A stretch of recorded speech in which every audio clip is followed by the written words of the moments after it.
नमस्कार दोस्तों, मेरा नाम है आशुतोष और आप देख रहे हैं डायनामिक इम्पल्शन। आज के इस वीडियो में हम बात करेंगे 10 मई 2022 के करंट अफेयर्स की और ज्ञान को कभी भी छोड़ना नहीं चाहिए, इसलिए वीडियो को अंत तक अवश्य देखिएगा। सबसे पहला प्रश्न है, हाल ही में यूट्यूब इंडिया ने किसके साथ समझौता किया? With whom did YouTube India recently tie up? A Mirabai Chanu, B Neeraj Chopra, C Mary Kom, D Ravi Dahiya. And the right answer is Neeraj Chopra. तो हाल ही में नीरज चोपड़ा और यूट्यूब इंडिया ने आपस में समझौता किया है। देखिए, एक बहुत ही ज़्यादा बड़ी बात है। यूट्यूब इंडिया मैंने अभी तक तो नहीं देखा है कि किसी के साथ इन्होंने ऐसे समझौता किया हो इंडिविजुअली। तो देखिए, अपना इसमें खुद का आधिकारिक यूट्यूब चैनल स्थापित करेंगे नीरज चोपड़ा जी। वहाँ पर खेल और अपना जो स्वयं का जीवन है उससे जुड़े हुए व्लॉग्स अपलोड करेंगे। अपने जीवन से जुड़ी हुई जो उनकी प्रेरणादायक चीज़ें हैं उसको अपलोड करेंगे। मतलब एक मेन बात यही है, एक व्लॉगिंग टाइप का चैनल होगा इनका और उसमें बहुत सी चीज़ें अपलोड करेंगे जिससे और लोगों को प्रेरणा मिले और यूट्यूब को तो ऑब्वियसली इसमें फ़ायदा होगा ही। अगला प्रश्न है, NSDL के निवेशक जागरूकता कार्यक्रम को किसने शुरू किया? Who launch the investor awareness programme of NSDL? A Kiren Rijiju, B Nirmala Sitharaman, C Meenakshi Lekhi, D Anurag Singh Thakur. And the right answer is Nirmala Sitharaman. तो हाल ही में केंद्रीय वित्त मंत्री निर्मला सीतारमण ने NSDL के निवेशकों के लिए जागरूकता कार्यक्रम को शुरू किया है। और एक सबसे मेन बात जो कि यहाँ लिखी नहीं गई है, NSDL ने अभी अपनी सिल्वर जुबली यानी कि अपने 25 साल पूरे किए हैं, उसी की खुशी में ऐसा किया गया है। ऐसे में मार्केट का एकलव्य करके एक कार्यक्रम की शुरुआत की गई है जो कि युवाओं को और विद्यार्थियों को, खासकर जो 11th-12th के विद्यार्थी हैं, उनको निवेश से जुड़े हुए, ट्रेडिंग से जुड़ी हुई बहुत सी जानकारी देगा और उसमें भी जागरूकता फैलाएगा। एक बहुत ही ज़्यादा अच्छी बात है। और इसकी एक क्लिप भी वायरल हो रही है। जब ये कार्यक्रम हो रहा था, एक क्लिप वायरल हो रही है, शायद आपने देखी हो। अगला प्रश्न है, CAPF पुनर्वास को किसने लॉन्च किया? हु लॉन्च्ड CAPF पुनर्वास? A Amit Shah, B Rajnath Singh, C Nitin Gadkari, D Bhupender Yadav.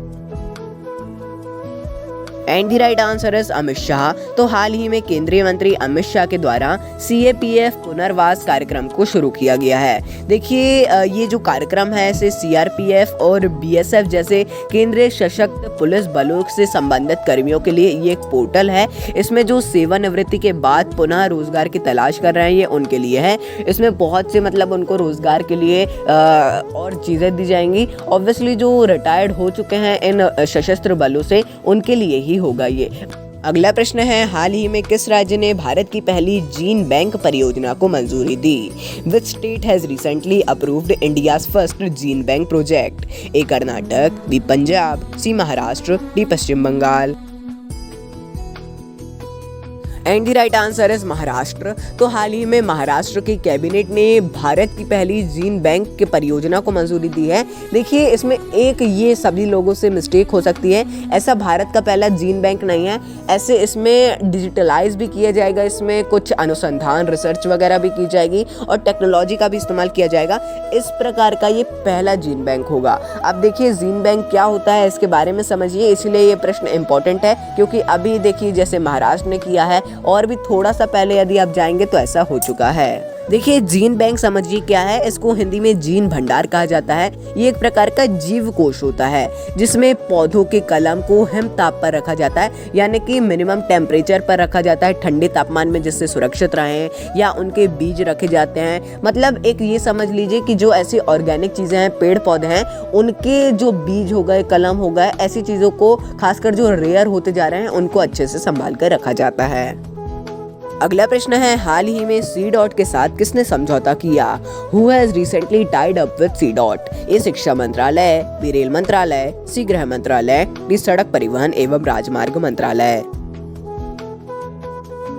And the right answer is rail मंत्रालय। तो हाल ही में रेल मंत्रालय ने C. के साथ में समझौता किया है। इसका उद्देश्य संचालन और सुरक्षा से संबंधित क्षेत्रों में दूर संचार को बढ़ावा देना है। देखिए, मतलब इसका यही उद्देश्य है। C. मतलब centre for development of telematics. इससे आप समझ गए होंगे। एक इसी प्रकार का होता है CDAC भी एक संगठन है, C. भी एक प्रकार का आप कह सकते हैं संगठन ही है। अगला प्रश्न है, ग्लोबल क्रिप्टो एडॉप्शन इंडेक्स में दूसरा स्थान किसने प्राप्त किया? Who ranked second in the global crypto adoption index? A United Kingdom, B संयुक्त अरब अमीरात, सी चीन, D Bharat. And the right answer is United Kingdom. तो देखिए हाल ही में ग्लोबल क्रिप्टो एडॉप्शन इंडेक्स को जारी किया गया है। इसमें प्रथम स्थान संयुक्त राज्य अमेरिका और द्वितीय स्थान यूनाइटेड किंगडम ने प्राप्त किया है। यदि आप लोग करंट अफेयर या न्यूज़ वगैरह देखते रहते हैं तो आप समझ गए होंगे भारत का तो कभी भी पहला, दूसरा, तीसरा, चौथा स्थान हो ही नहीं सकता। क्रिप्टो में एक तो 30% उन्होंने एक लगा दिया है टैक्स, और भी बहुत सी चीज़ें हैं जिससे लोग नहीं कर सकते हैं क्रिप्टो में, आम नागरिक तो बिल्कुल भी नहीं ही कर रहे हैं। देखिए इसीलिए भारत का इसमें है 21वां स्थान। भारत की सरकार क्रिप्टो में बिल्कुल भी जोर नहीं दे रही है। अगला प्रश्न है, निम्न में से किसने सौर ऊर्जा निगम के साथ समझौता किया? Who among the following signed MOU with solar energy corporation? A गृह मंत्रालय, बी शिक्षा मंत्रालय, सी रक्षा मंत्रालय, डी पंचायती राज मंत्रालय। And the right answer is गृह मंत्रालय। तो हाल ही में गृह मंत्रालय ने सौर ऊर्जा निगम के साथ में समझौता किया है। सोलर एनर्जी कॉर्पोरेशन लिमिटेड के साथ में इन्होंने समझौता किया है। ऐसे में इनका मुख्य उद्देश्य यही है कि जो घर की छत है वहां पर सोलर पावर प्लांट स्थापित किए जाएं, जिससे एनर्जी की भी बचत हो। और भी कुछ हो सकते हैं, मतलब और भी बहुत सी चीजें हो सकती हैं। आप देखना चाहें तो उसको भी देख सकते हैं। अगला प्रश्न है, डिजिटल ब्रोकिंग उपाय ई ब्रोकिंग को किसने शुरू किया? Who started the digital broking solution e broking? A Indian Bank, B IndusInd Bank, C Punjab National Bank, D Bharatiya State Bank. And the right answer is Indian Bank. तो देखिए हाल ही में इंडियन बैंक ने अपना digital broking solution e broking को launch किया है। देखिए ई ब्रोकिंग इम्पोर्टेंट नहीं बोलूँगा, शायद बैंकिंग के क्षेत्र से भी इम्पोर्टेंट ना हो ये। इसमें पेपरलेस डीमैट अकाउंट भी खुल सकते हैं, जो कि अब तो बहुत ही आसान हो गया है। ग्रो हो गया है, ज़ेरोधा हो गया है, और भी ऐसे बहुत से हो गए हैं। तो इंडियन बैंक मतलब अपनी तरफ से अपने ग्राहकों को अपनी ही सुविधा देने के लिए ऐसा कर रहा है। मतलब आप समझ गए होंगे इंडियन बैंक भी अब इन चीज़ों में आगे आना चाह रहा है।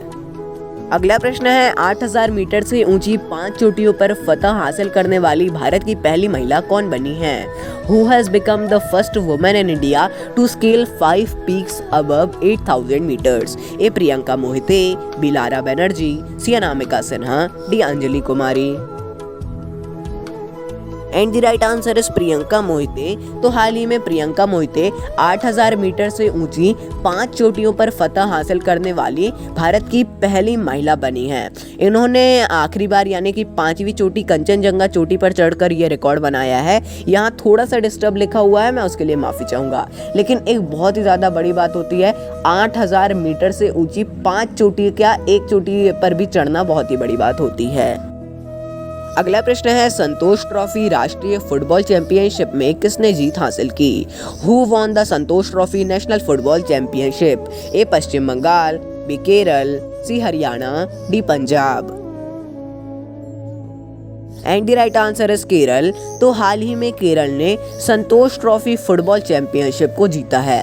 इसका ये 75वां संस्करण था, जिसमें इन्होंने पश्चिम बंगाल को हराकर जीत हासिल की है। अब देखिए इस ट्रॉफी का नाम संतोष के नाम पर है। संतोष कौन थे? तो दिवंगत महाराजा सर मनमथा नाथ रॉय चौधरी के नाम पर इसको रखा गया है। तो दोस्तों यदि आपको इस वीडियो से अभी भी कुछ कंफ्यूजन है तो आप बेझिझक कमेंट सेक्शन में पूछ सकते हैं। मिलते हैं अगले वीडियो में। नमस्कार। Dynamic impulsion.